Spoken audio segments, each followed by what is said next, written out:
back to Psychedelics Today. This is Joe, your host. We have on the show today Daniel Pinchbeck, author of the recent book, How Soon Is Now, which I really think is one of the best books I've read in the last handful of years, related to the ecological crisis and the various kinds of hopes there are that we can get through this thing. And psychedelics are core to Daniel's, bringing up in the intellectual world. He's a writer in New York, or is a writer in New York, but at that time was kind of a materialist, secularist writer, working in the literary scene, trying to, scratch up the ladder. And it, worked out, in my opinion, really well for him, because he's kind of this literary icon in the psychedelic world in a lot of ways.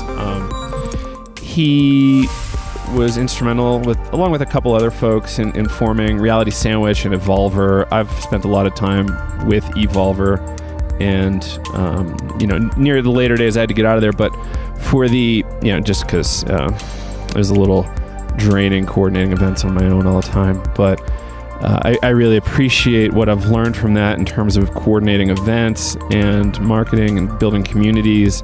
So it's, I feel like I could get dropped off in Marshall Islands or something and have a really cool community in a few months there. So we go all over the map here. This might be a little different from what you're used to on our show, but I promise it does relate to psychedelics, and that Daniel Pinchbeck has a vast amount of knowledge on the subject of psychedelics, also about some permaculture stuff, and I think you're going to like it. Let us know what you think either way. We'd really like to know.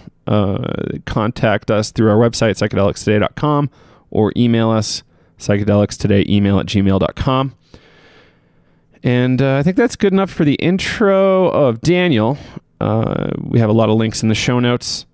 Pinchbeck.io is his website, and we hope you enjoy it. So if you're interested in supporting the show, there's a few ways.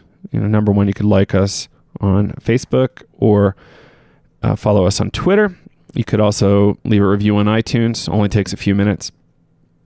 And the best way you could support us and support the psychedelic movement from our side is by checking out our Navigating Psychedelics class. It is a really comprehensive class that features, I think, we're pretty much on target to be over 10 hours of lessons and master classes. So we're actually reaching out to all sorts of experts in the field of psychedelics for exclusive content, exclusive lessons from them in different aspects of psychedelics, from ibogaine to ayahuasca integration, and just approaches from different psychiatric points of view. We'll announce the list of master classes really soon, but be prepared to be surprised. We're really excited about it and really happy to be able to bring what we think is some of the better psychedelic education, or most comprehensive psychedelic education available on the web. And you can find that from psychedelicstoday.com or psychedelicstoday.teachable.com. And we'd love to have you. Again, if you have questions, feel free to reach out. Enjoy the episode, and see you on the other side. Ladies and gentlemen, welcome back to Psychedelics Today. Today on the show, we are talking to Daniel Pinchbeck, author of the recent and fantastic book, How Soon Is Now. I first ran into Daniel's work accidentally at a 2008 or 2009 Horizons New York conference. And Daniel, you spoke about this future possible utopia with different permaculture eco-villages spinning up around different subspecialties or different lifestyle categories or whatever it was. And that just kind of blew my mind. I think shortly after that, I started jumping into that whole Evolver project.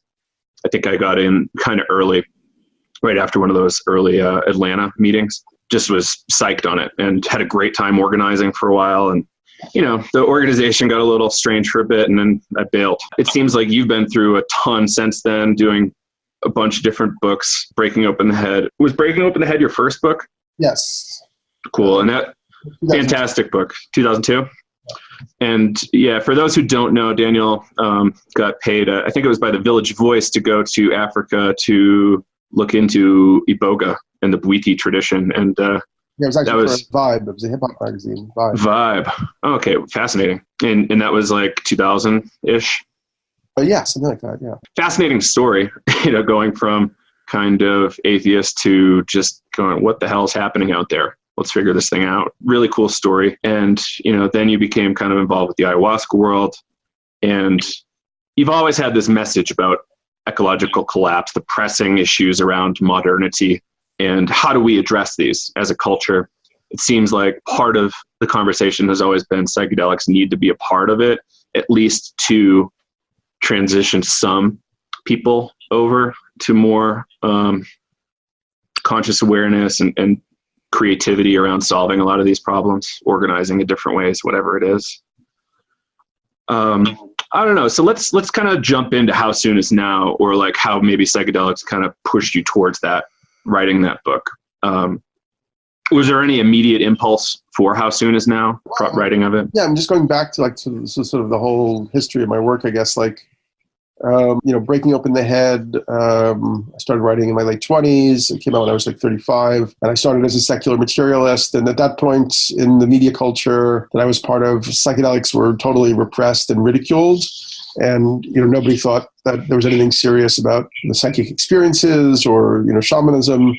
And so I dived in and I discovered that, that it was the most incredible subject, so powerful and rich and important and healing for the individual and so on. By the time I'd finished that first book, I'd had so many, deep visionary experiences, but also, psychic and paranormal experiences that I realized that the whole mainstream society that I was in, really, we couldn't trust any of the information or the paradigm. And that I also had learned about these prophecies that these indigenous cultures have around our time, that sort of visionary Western psychedelic thinkers like Terence McKenna and Jose Arguelles were also fascinated with. So that led me to my second book, 2012, The Return of Quetzalcoatl. That was like a 5-year undertaking, came out in like 2006, 2007. That book looked at it, as, that these prophecies that these cultures have are related to what's happening ecologically, what's happening spiritually, what's happening technologically. All of that is sort of one process of consciousness undergoing like an evolution or transformation. And then I felt that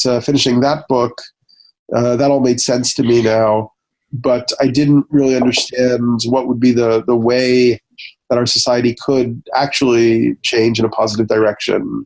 It seemed too overwhelming and too hopeless. And, people in the New Age talk about like the age of Aquarius or the fifth dimension, but I felt that was kind of avoiding the fact that, there's like animals and plants and billions of people and a world that's running out of resources and changing rapidly. So like how could we actually reconstruct human society so that it would be for the benefit of, everybody, and also, regenerate, replenish the ecology of the earth. So that was the big idea of the third book. And it took me like 10 years actually to get there. And in the meantime, I started, as you said, Evolver, which, went through many iterations, but it had a for-profit aspect and a non-profit aspect. And the non-profit aspect were these communities, which I still think was a really great model. And I'm happy that you got a lot out of it and was involved with that. I'm really thankful for that part. I still want to do it again with more capital and maybe a different team. So I'm still absolutely.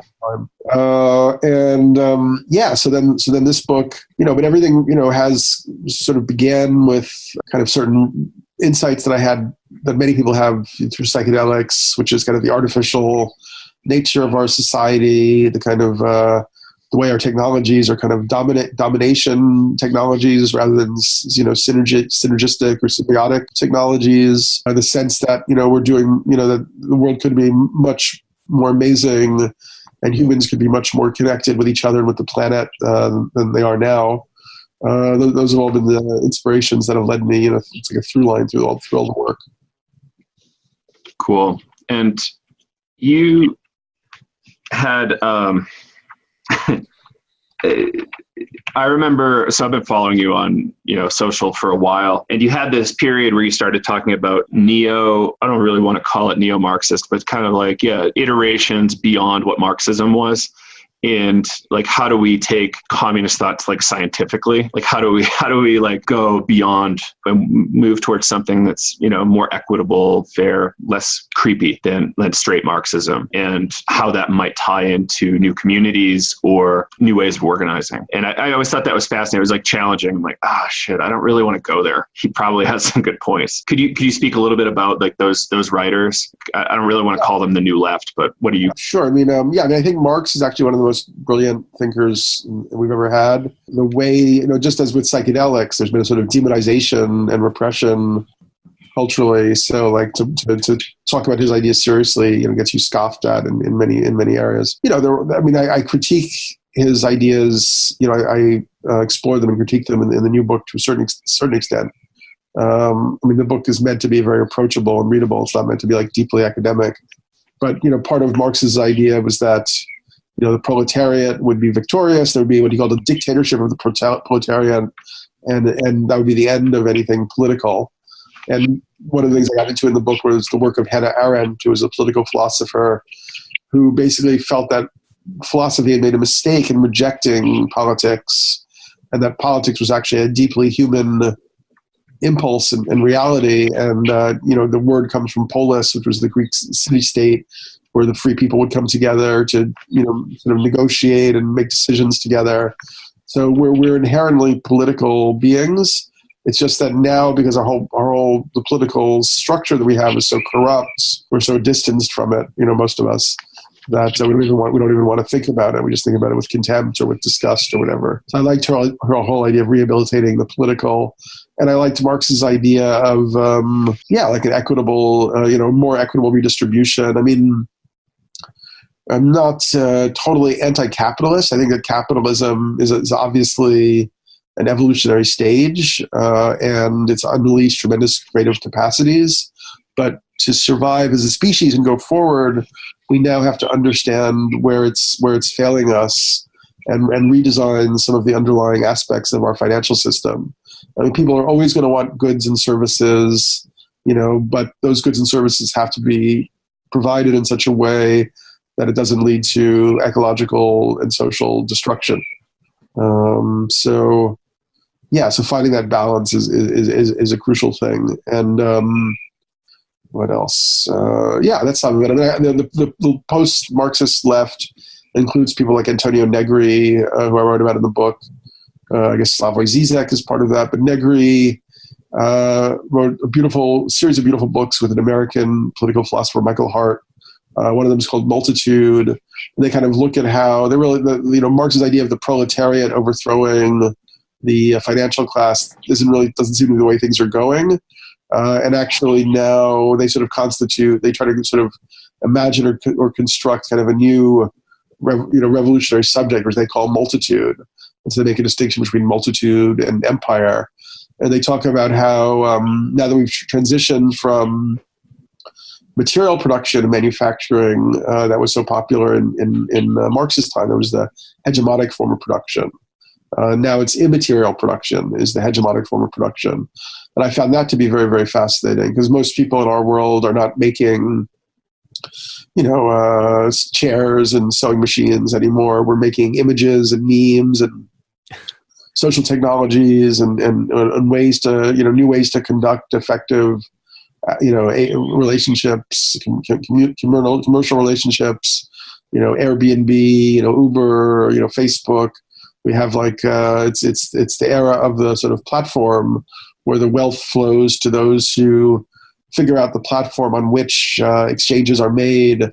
And the point that Negri makes about this time of where immaterial production is hegemonic is that what immaterial production produces most kind of profoundly is subjectivity itself. So, that's clear. We even look at what's happened with this election, how Fox, Breitbart, have kind of produced a level of subjectivity that programmed and indoctrinated people into a set of beliefs and values and ideals. And that's what, media does all the time in a mass post-industrial society, because it's such a big influence. Anyway, I'm just yapping away here, but I think that's the basic idea. It reminds me too of this is a weird overlap between people like Peter Thiel and Terence McKenna, where the future of technology is like democratization dematerialization, just what would the next one be? Ubiquity, less material objects floating around in space and more of these kind of immaterial things like VR experiences that don't really exist in real space-time, take up increasingly less and less space. And, how does artificial intelligence play into that? It's going to be really interesting. And I think something a lot of people might be missing is just how much stuff is going to change over the next 10 to 15 years, even if we stay business as usual with capital. It's going to be a lot poorer. Climate change is going to displace gazillions of people. People are going to be upgrading their bodies in new and interesting ways through genome or straight surgery. What is that? It's a super weird future we're charging into. And it's almost like a bifurcation of the human species to someone's going to stay sapiens. And I'm sure you read the new books, Homo Deus and the previous Sapiens. And that's kind of like the direction of that book. And that has enormous implications for, I think, people trying to think about the future like yourself and others. And he, I think, misses the mark, but I think he at least throws up some flags, say, look out here. There are hard planetary limits, but I don't think he touches that too much in his book, but you definitely do. The Club of Rome report, which people should know about, came out, was that, I think, in the 70s, saying that there are, we're a finite planet and we have to be concerned about resources running out eventually. We can't just keep doing business as usual, else we're going to run into some very serious crises downstream. And, we're seeing that in places like Syria and the refugee camps, and, they're not getting funding to feed themselves. So I am really interested in who you might have as influences around your permaculture data. Do you have any friends or colleagues that you've bumped into to discuss the permaculture ideas? Yeah, I mean, as the book was a 10-year effort, so maybe I don't even remember all the people that I've met anyway. But I have friends who do permaculture and spoken to teachers and stuff like that. I wouldn't call myself an expert though. But, sure. Yeah, people should really dig into permaculture if you're curious about solutions. One of the more fascinating segments of the book, you kind of got into it with Duncan Trussell and a few others, is Tamara, really cool eco-village in Portugal, which I believe is kind of a permaculture eco-village. Do they call it that, or is it something else? The permaculture aspect maybe is coming later. I mean, originally it was started by these German radical activist philosopher types who were trying to figure out why the sort of utopian dreams of the left and the green movement had failed. And when they began to analyze it deeply, and also, sort of communities and, communes and so on, they began to realize that there were core issues around love and sexuality, or they call it eros, which hadn't really been addressed. People were not really ready yet to fully bring it into their forebrain, to their consciousness, and understand what was happening. And so this led to kind of clotting, like relationships getting clotted, like possessiveness, jealousy, anger, envy, and so on. And this led to the breaking apart of different, social efforts and experiments. So they basically broke away from society and tried to incubate a new social design, and tried very courageously, different ways to do that, but ended up with a model which now works very, very nicely, of a kind of community that's based on non-possessive relationships that are rooted in authentic communication, held to a high standard of truth and trust and transparency. And they've constructed a number of social tools that allow for this experiment to thrive. So one is called the forum, like people, like 30 or 40 members of the community come into kind of a circle every day or every other day, and they work through things that individuals are going through and mirror back people's situations. And, they've also, in a way, it's like a sort of neo-tribal situation where children are cared for cooperatively. Mm-hmm. So women have to ask permission to have children of the community, but if they get that permission, they know the child will be taken care of. And I think one of the reasons why polyamory or open relationships don't necessarily work very well for a lot of people in our society is, well, first of all, the economic structures aren't really built for them. And second of all, women have a lot of anxiety because if they have a child and they lose their significant other, then their whole adult life is basically, they don't get to manifest their own creative potential. They're just looking after somebody. So So to create a system where, children are taken care of, and therefore women are liberated and emancipated, I think is one of the things that allows for open relationships to actually function. Yeah, it's that was actually an interesting part of the book. I actually had my father read your book with me, so I could have some sort of back and forth with a different generation to say, what should I ask Daniel when I get the opportunity to talk to him? And that kind of reform of sexual relationships, partnerships, poly stuff was one of the more challenging parts to him. He said it's challenging to me personally, but he's right. It's not, he's absolutely on point, but it's personally very scary for a lot of folks. Yeah, it is scary because and also, people have, many people have gone far down the road. They have an ego investment in monogamy, and sometimes you have to accept that that's the situation, and it's fine. Many people have beautiful relationships in that way, but on a social level, we can see there's some huge problems. The whole question of toxic masculine sexuality was basically the underlying motif of this horrible last election. Whether it was Bill Clinton and grabbing the pussy, or Andrew Weiner and the sexting, or Bill O'Reilly and the sexual harassment, or Roger Ailes and the sexual harassment, Bill Clinton and his philandering. It's this toxic pool of masculine sexuality is kind of driving us into cultural oblivion right now. And one could say, men should just keep their dicks in their pants and just be monogamous, but that's obviously not going to happen because we're not built to be monogamous.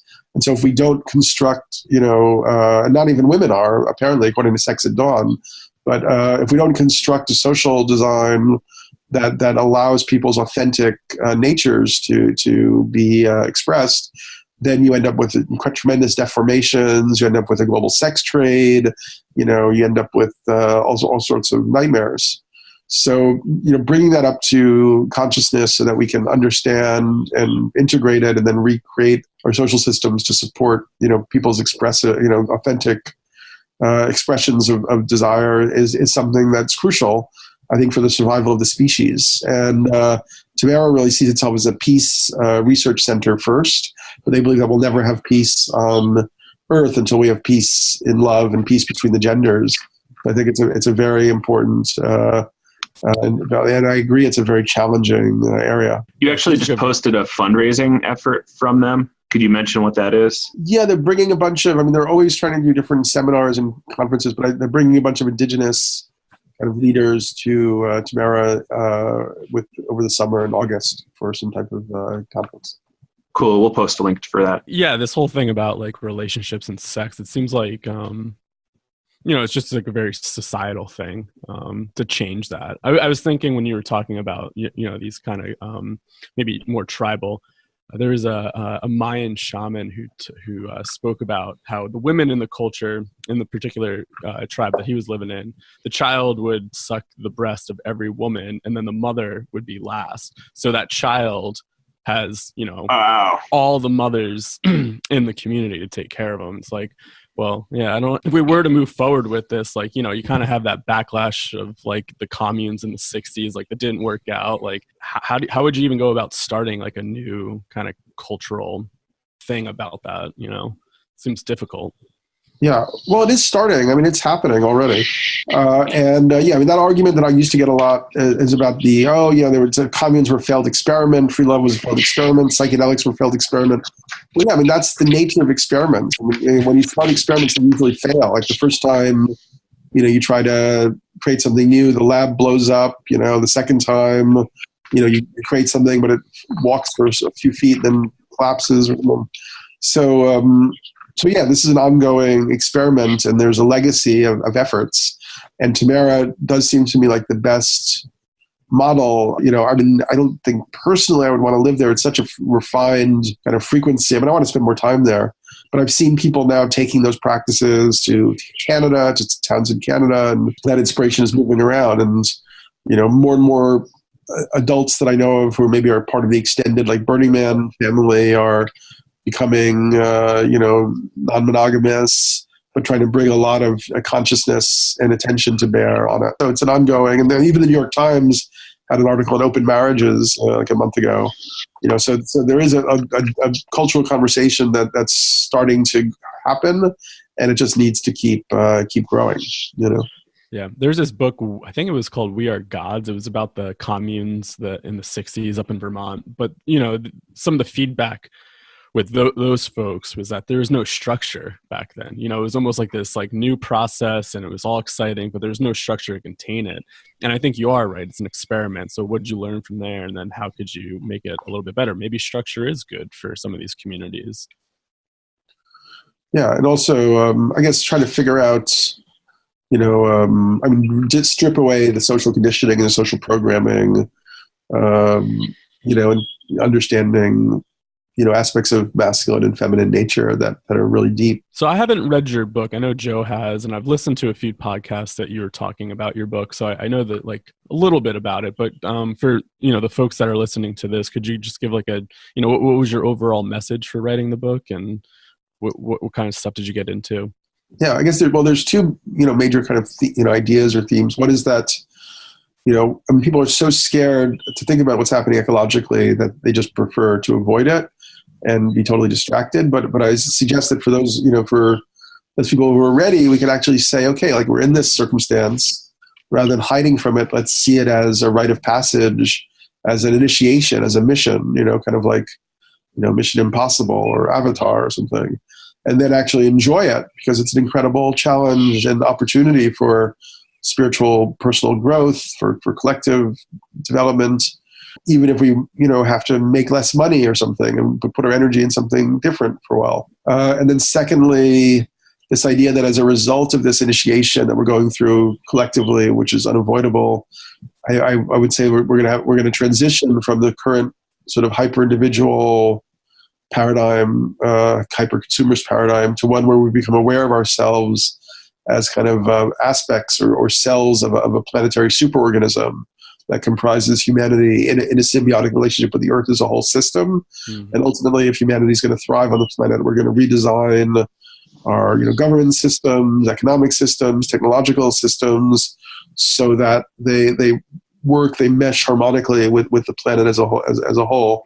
And then the book seeks to ask the question, okay, well, let's say that's what we have to do, and what does that require? Technically, what does that mean in terms of agriculture, in terms of industry, in terms of energy production? Socially, what does it mean in terms of governments, political system, financial system? How do we exchange value in a less destructive way?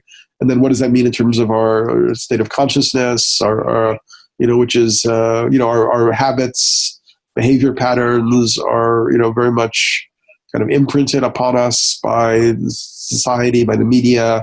So how would those have to be changed, reframed? And how could we make the whole thing into something really, really like a positive, deep, adventure story for humanity, like a new mythology, a new myth for a new culture? It seems like we're in the process of creating a new birth narrative. Yeah. Yeah. I want to go back to something you said in the beginning about the people that think it's the age of Aquarius, maybe the new age believe that we're going through this transition, but then also believing that and then maybe not doing anything about it versus actually taking action. Like you said, oh, maybe we are going through these transitions, but what about all the plants and the animals? A lot of them are dying off. What are your thoughts on that? Wait, you got confused a little bit. Oh, sorry. So people that just think it's, maybe we're going through this transition, I don't really need to do anything, it's just the age of Aquarius, or, these things are lining up in the stars, versus actually, okay, this is happening, so, we need to take action. Yeah, I think, I guess that's the shift internally that I'd think people have to go through. And it's very difficult because even now, there's still tremendous rewards, within the system if you conform in certain respects. A lot of the cultures that I know of are just not receptive, really, to the types of changes that are necessary. Mm. Cool, thanks. Yeah, I just always think about this kind of like shadow work. People might just want to think that these things are happening, and then there's it's just going to figure itself out, versus are we part of the process and we actually have to make the change and actually do the work? Yeah, I mean, like I just had breakfast with somebody who actually got really inspired by my book, and he was an entrepreneur, and he had a company that was doing like these suitcases that had like sensors and artificial intelligence added to them, so you couldn't lose your suitcase. And so he built this company, he sold it, and then he read my book, and he was like, okay, like how do I apply some of these ideas? So he just developed a whole model for a company that is about reforestation, but using sophisticated technologies like AI and sensors and robotics. Because a lot of reforestation is very crude. You just like scatter seeds or plant trees, but you actually, if you really want to create a healthy forest, there's a whole complex ecosystem that needs to be re-engineered. And now, with the Paris agreements, like governments in Europe are willing to pay like a lot of money for reforestation in the global south and so on. So so he has a plan for how to do that and a business model around it. That's, I think, amazing. Like I know a lot of people trying to do stuff like that in different fields. That's going to be really helpful. I know it's like really dark times. Animals being removed from the endangered species list that really shouldn't be. I have a friend that does a lot of satellite imaging, talking about how damaged are soils, how stubborn are soils, and how can the Forest Service work with them. And her opinion is that stuff's just totally doomed. And I had this long argument with her about, you can't just spread pessimism. You really have to talk about these solutions. It sounds like, Daniel, you're exposed to a lot of really interesting entrepreneurs that are doing interesting work that feels really optimistic. I know it's always this balancing act, like, okay, world's over in 5 years, or like, maybe we can do another couple 100 years as humans on the planet. Like, it's this weird juggling act right now. To me, it feels like psychedelics have to play some sort of role in helping us balance those emotions. Do you still, like, I know you've kind of stepped away from psychedelics a bit, but do you feel like it's still an important piece of our evolving culture or evolving species? Yeah, no, I haven't really stepped away. It's just that it's hard for me when I've, already written about a subject. I kind of like I said my piece on it in a way. Sure. Well, actually, I now have a contract to write a book on ayahuasca, so I need to dive back in at some point. But I think, first of all, it's very hard for people like your friend to grasp, to handle this without some perspective that you can say is mystical or spiritual or even psychic, because if you shift from the materialist perspective, which, from that perspective, it really does look like we're totally screwed, to sort of a Jungian, shamanic, mystical perspective, then you realize there's deeper things happening. It's almost like we're in like a story that's unfolding, like a myth. I mean, even Trump, so many things about Trump's election are, mind-bogglingly, kind of like fantastical, including his name, like the Trump card in the deck, or the Secretary of State is Rex Tillerson, which can be shortened to T-Rex, the woman who just, released all these documents around the Russian tampering was reality winner, so it really feels like we're kind of, my friend Jonathan Zapp wrote some really fun pieces about it for Reality Sandwich, how Trumpocalypse suggests that we're living in a kind of simulated reality like the Matrix. And that's a very psychedelic kind of insight. Like when you take psychedelics, you can very easily realize that, this is somehow like a cosmic dream that's unfolding, very, very much like a dream in the dream world. And we're all part of a collective process, a gigantic imagination that's weaving something into manifestation.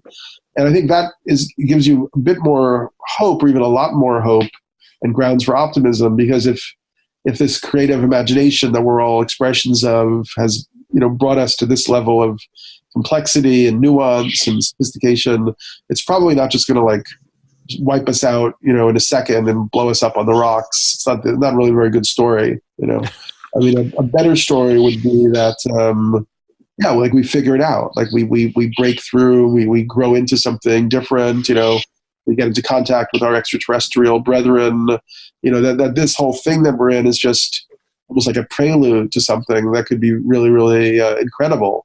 where we settle other planets, where people develop their psychic abilities, where people have the time, the liberated time to really cultivate their unique essence. But somehow we need to go through this crisis or bifurcation or speciation threshold that seems to be happening now to liberate our true potential, or that's just a made up story too, and it's all going to go to hell. I mean, I don't know. Yeah, being willing to. There's another McKenna line about like could have been one of his buddies too, but something about just becoming increasingly comfortable with uncertainty and just charging ahead anyway, and how that kind of nicely pairs with bravery. Psychedelics can instill some sort of bravery, but it's like, I don't know. That's the whole idea. They're tools of initiation. I mean, like the other night I was talking to a young woman, and she was saying that when she took ayahuasca, the first few times she did it, it was like really beautiful, and it was like harrowing and horrible, and she felt like her mind was being like torn apart, so she was losing her mind. And I was like, what does that mean actually, like losing your mind? Like I've lost my mind. I mean, I've had experiences on psychedelics, ayahuasca, where there was no more sense of meaning, or everything just seemed totally language, thought, everything just seemed like, like nonsense, nothing. And then you go through that and you break through that and you break that apart and you surrender utterly, and then you're reconfigured, and reconstellated. And that's, in shamanism, they talk about it as, kind of like shamanic dismembering, and then being willing to surrender into that, and go through it. And then the reintegration always tends to be, really profound and give you a new insight, a new sense of wholeness, actually. So that seems to be what's happening on a global level. So. Absolutely. It seems to correlate really well with the Joseph Campbell hero's journey. And then like back to your book, even your book is almost like that cleaver, just saying, not this, not this, not this, not this, maybe a couple of these things, super broken in all these spots. Thank you so much. Yeah, I mean, that was really what I was trying to do in the book. And I'm sort of been shocked at how slow it's been to get it out into the public, because it was such, it felt to me that everyone would just immediately be like, oh, like that's the necessary book that we all have to read. And instead, that feels to me. I wasn't able to get reviews in like the New York Times and so on, or the New Yorker or anything. It's been really disheartening. I've been like demoralized. I'm now about over it. But like, watching people like Milo Yiannopoulos get all this TV time to talk about hate-filled garbage spewing from this idiocy perspective, and you spend 10 years writing something that tries to show, that uses, as much critical analytical intelligence I could bring to bear on what is the solution paths out of this, and you can't get any fucking time on a network. You can't get on, CNN. You can't get on the ABC. You can't, you can't get written up in the New York Times. It's been extremely disheartening. But why do you think that is? Well, I'm not entirely sure. I mean, this book didn't come from a mainstream publisher, so it has less clout. It came from Watkins, a beautiful publisher who I've loved working with, but, they don't buy big advertising in the papers, which obviously influences, my last book, 2012, got kind of demolished in some of the mainstream. Like the New York Times wrote a really bad review, and I was, sort of put in this category of being like a doomsday thinker, which was total bullshit because the book was saying the opposite. And so they created this sort of construct around me that makes it totally impossible for them to then actually look at what I'm saying or take it seriously. I mean, it's really extreme. Like I knew about, so I used to work in journalism. I wrote for the New York Times. I wrote for, the New Yorker slightly, and Wired and Rolling Stone. I knew all these journalists, maybe 80 to 100 journalists and editors, who I'm still connected with on Facebook. I probably wrote to all of them.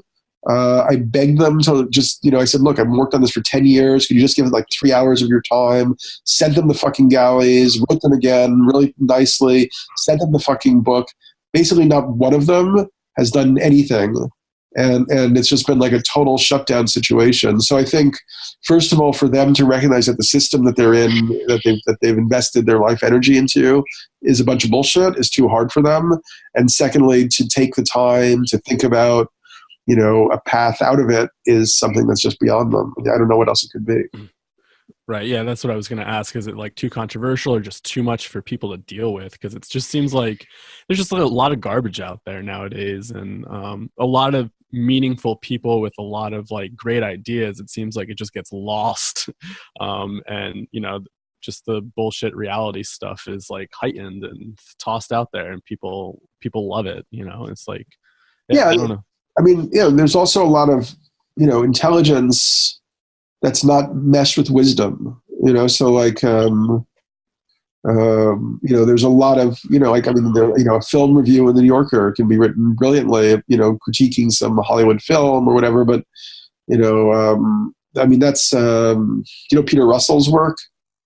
I'm loosely familiar. He did some really cool stuff a bunch of years ago from what I remember. Yeah. I mean, apparently he's now gotten very demoralized and thinks it's hopeless, but he had this whole theory around, which I talk about in the new book, that sort of successive revolutions in culture and society have been happening in exponentially quicker rates. So we had like the agricultural revolution was like thousands of years. The industrial revolution was hundreds of years. The information revolution was like tens of years, decades, and maybe half century or less. And he believes that we're on the cusp of another revolution, which he talks about as the wisdom revolution, which would be, kind of like now injecting our, information technologies, our industrial technologies, our systems with a more, coherent, holistic perspective that takes like long cycles of time and all the things that I talk about in the book into account. So that's sort of like, where we're teetering. People are just not quite ready to go there. Hopefully my book will help like a critical mass make the shift. What's something that makes you really optimistic about, the next handful of years? There has to be a couple things. Well, I mean, I think it's, I see a lot of incredible progress happening. Like I see a lot of people waking up. I mean, I have a 15-year-old daughter, and her level of sensitivity and her friends' level of sensitivity is much higher about many things than it was when I was their age. I think there's, there's potential in the whole blockchain revolution. There's potential in using kind of technologies, as you said, discerning, where they could be of tremendous value, like, drones that can plant forests or try to deal with coral reefs or something, or like, but then also, so I think there's a leap in awareness happening. I definitely feel that psychedelics are helping to catalyze that. Ayahuasca is helping to catalyze that. There's more models of what an alternative utopia and, workable utopia could be like Tamara, that can now be templates for other larger societies to follow. It's definitely like beautiful Star Wars like, kind of situation, but it's all these things are happening at once. You remember the transition town movement? Yeah. It's interesting to me, the Tamara thing almost sounds like the early-ish stages of transition town, where they started bringing trainers to that town in England to then go back out and become kind of like trainers elsewhere. So it's really interesting to me that it sounds like that's happening almost naturally. Sounds really optimistic. I know transition kind of got a flat tire somewhere. I don't know why. It's really cool that they're expanding, because Tamara to me sounds like transition plus far more depth in social intelligence and social process. One issue with transition, well, first of all, there wasn't so much of an explicit, kind of mystical idea or spiritual idea. Right. The other thing is that it was very linked to peak oil. There were a lot of thinkers directly linked. Yeah. Who were saying that, we were about to hit peak oil, and actually, we're still probably going to hit peak oil. But it didn't somehow happen. Like they found enough unconventional sources of fuel, which unfortunately have also been more ecologically destructive, like fracking and so on, to kind of keep the whole machine going for the present time. Yeah. That's an interesting point. Yeah. I was always like, I really wish transition would succeed, but it just felt really almost shallow. Because like peak oil was like the only thing, and it was really peak everything, peak despair, everything was kind of hitting the fan at the same time for those guys. And they didn't really, as a group, acknowledge it. They only wanted to stick with oil and climate. It's still going, right? I mean, they're still. Yeah, it's still alive for sure. I was actually thinking about spinning one up here in my town because, our whole economy is based on having a regular snowfall. And if that gets disrupted, it's a big deal. And it's interesting because in the short term, I think the models actually show we'll get a shitload more snow for 20, 50 year period, and then stuff might get really bad. But we'll see. So we're trying to somehow discuss like this vision of psychedelics. How do we progress the field of psychedelics? How do people get involved in it? I'm wondering if you have any advice for some young people that might want to get involved in this psychedelic world that you know a lot about, like how to, maybe dip their toes in lightly before jumping in head first, quitting their jobs and such. Well, I mean, it looks quite likely that, psychedelics are going to have, are going to be able to be part of different therapies and so on. Like, there's, at NYU, I believe, has a center, right, for like psychedelic psychotherapy, doing the terminally ill cancer patient study with psilocybin. Johns Hopkins, I know, is now doing that study even just with religious leaders with psilocybin, which is really fascinating to see what types of experiences they have. Creativity studies. So it's like, Imperial College in London. So there are career opportunities opening up. My gut instinct is that in the next 10 years, psychedelic thing is going to move from the margins more and more towards the center for various reasons. I mean, one reason is as climate change intensifies, we're going to have a lot of environmental refugees who are going to be traumatized. And the best tool for, actually rehabilitating people and treating trauma seems to be, MDMA assisted psychotherapy, which is having tremendous success rates with veterans from the Iraq and Afghanistan wars who have treatment-averse forms of PTSD, having like a more than 60% cure rate. So I would see that in the future we would be treating, environmental refugees, war refugees, with psychedelic psychotherapy to, be able to assimilate them, into society. And I think that's going to become part of the future. I really do. I don't think. I mean, unless everything is totally haywire. But so I think there's a lot of potential for growth there, and the studies for psychedelics for creativity are really fascinating. I mean, the whole field is exploding. Right. One thing Stan Groff said forever ago is that we kind of already knew a lot of this stuff about the therapeutic data. And it's almost kind of boring that we're doing it over again. And I'm wondering if they're like outside of creativity. Well, actually, maybe that's it. Could you expand maybe a little bit on creativity? Like I know it's influenced stuff, Alex Gray and other artists, but anything else? Ultimately, could also be scientific research into paranormality. There's one group I know who are studying or who want to study using scientific methods whether the entities people encounter in like psychedelic states have any kind of independent validity. So they're just beginning to think about how you would try to establish that scientifically. For me also, there's kind of like, what Rudolf Steiner talks about is like esoteric science or spiritual science. Like, maybe also, I really liked Tom Roberts' book, The Psychedelic Future of the Mind. Maybe ultimately there's a shift away from just healing to self-actualization.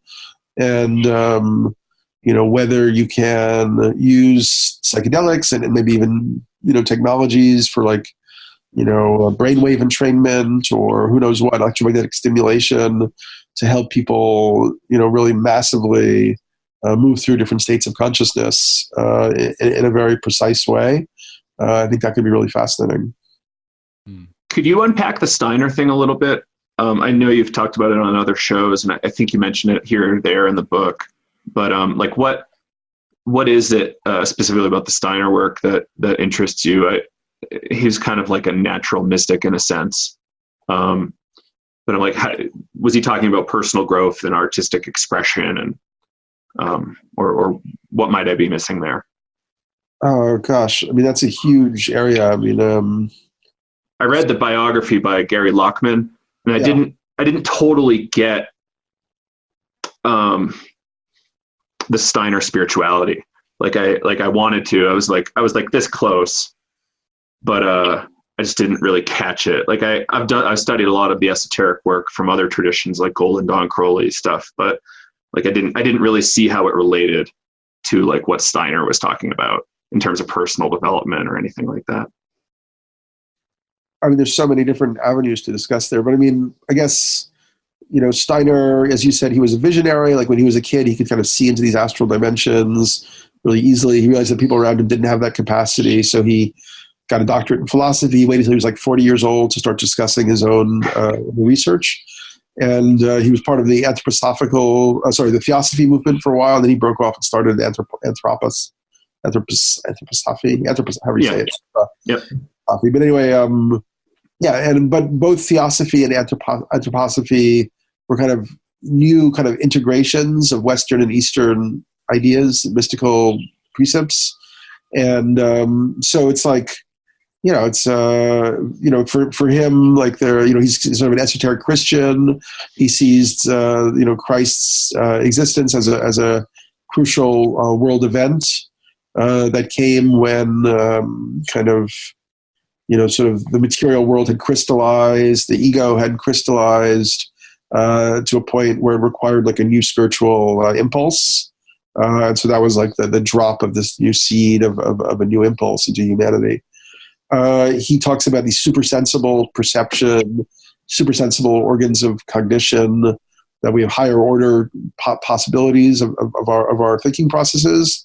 And he gives names to some of them. He talks about it as like imagination, inspiration, intuition, that these are aspects of our cognitive processes that we can actually nurture through esoteric practices.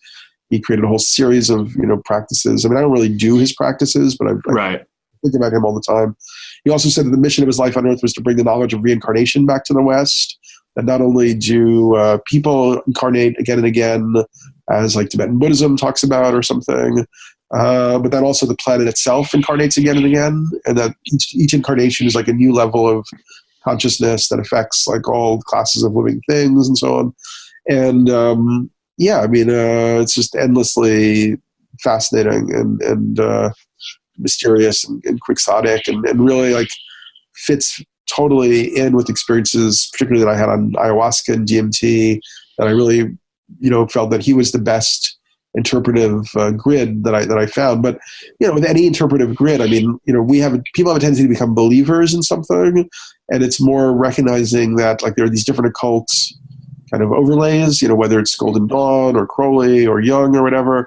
And it's not necessarily like, I think part of the trick of becoming more conscious at this point in time is, not confusing the map with territory, like enjoying the map, seeing where the maps help you, seeing where the maps, overlap and provide a fuller picture, but not getting stuck in any particular like mapping, But there's so many things about Steiner's work that if it's taken in that way, not as something like you're literally believing, oh, this is the way, he's an incredibly profound and powerful and helpful thinker. And, a lot of his ideas have been really influential, biodynamic agriculture, as a forerunner for organic farming.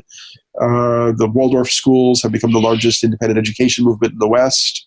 And those integrate his spiritual philosophy in a lot of very subtle ways. Just hearing you lay that out, it sounded like, before you even mentioned ayahuasca and DMT, that it sounded like these are the things that can happen when you do psychedelics in a safe, intentional way. You can kind of cultivate these things over time, seeming like naturally. And you can do it, without psychedelics. I mean, breathwork is a very powerful modality. I mean, I recently did a workshop. I'm working with this amazing guy, Bobby Klein. In fact, we're doing a event in Tulum in September together. And he's an intuitive healer who works with guides, who runs a spa down in Tulum. And we did an event in England, and we were just doing breathwork with a group of people. And people were having totally profound experiences, without kind of the shock of to your system that psychedelics provide.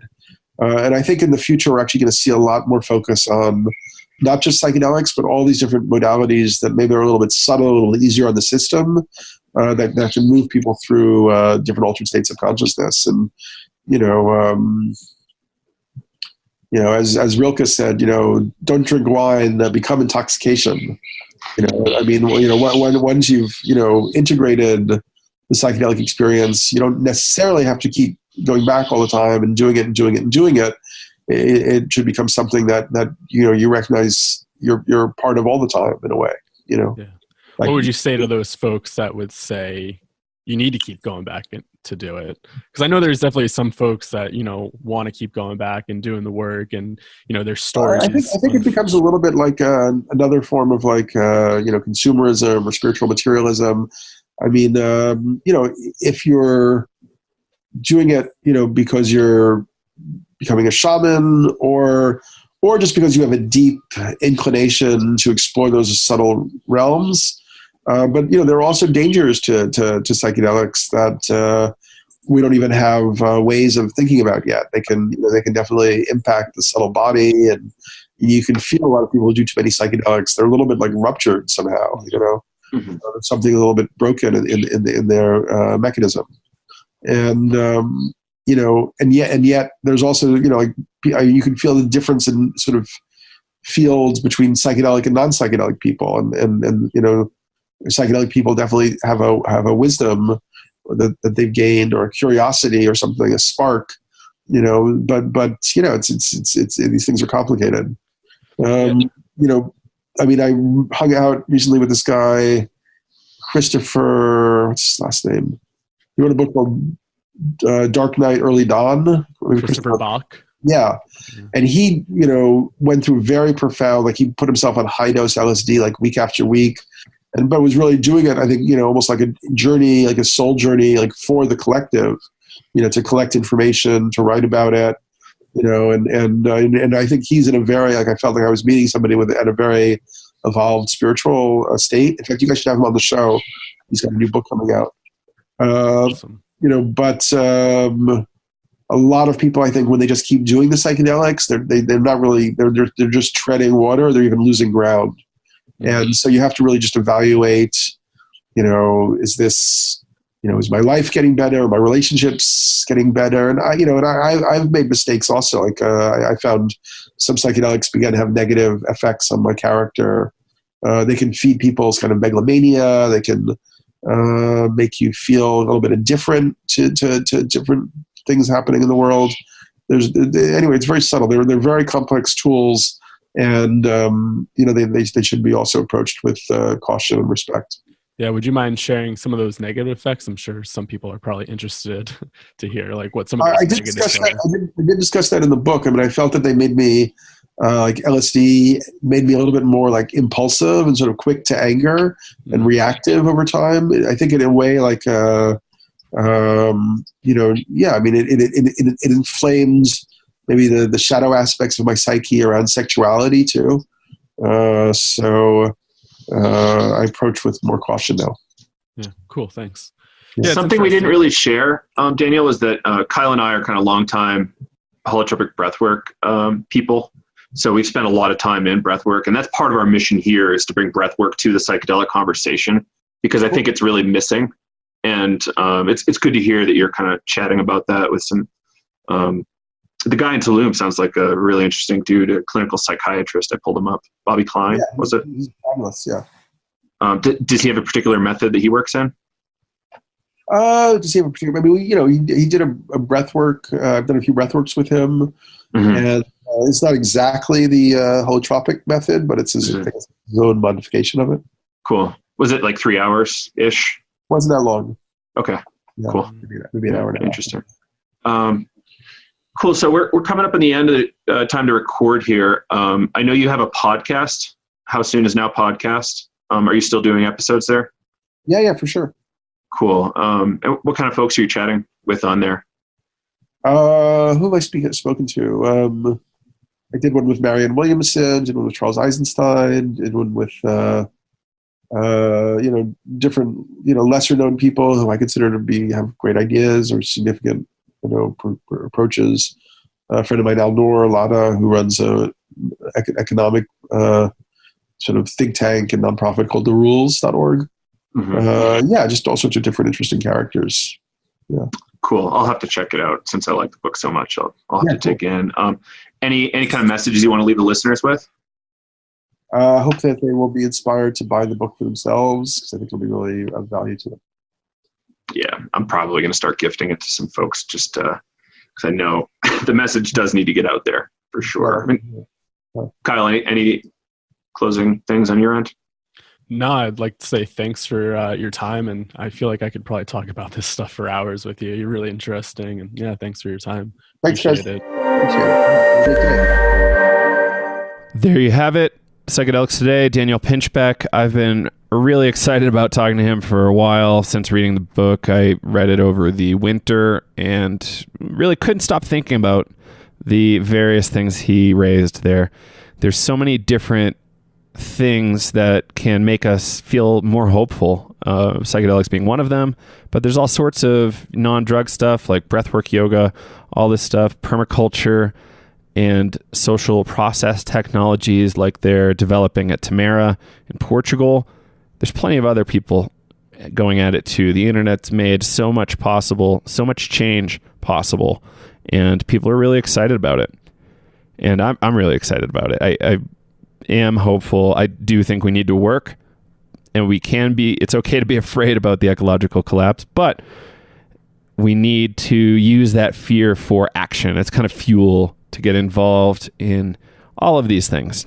Really just pick a cause. Is it stop and frisk in New York City? Is it the crazy drug sentencing disparity between MDMA and marijuana? Is it just overall the legalization effort on drugs? Do we want them all regulated and pure the way we want to buy them? You pick. Maybe it's a death penalty. Who knows? But pick something and go at it. Get involved. Get on the organization's email list. It's helping, and maybe you can be a volunteer or a bigwig that starts talking to senators or something. Who knows? Anyway, thanks again for tuning in. Please do check out our class, Navigating Psychedelics. It's a great resource, and we're really excited about it.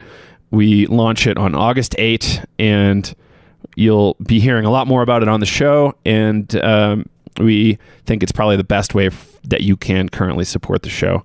So really check that out, psychedelicstoday.com, and feel free to hit us up if you have any questions. Psychedelicstoday, email@gmail.com. Take care, everybody. Be safe out there. Talk soon. Bye.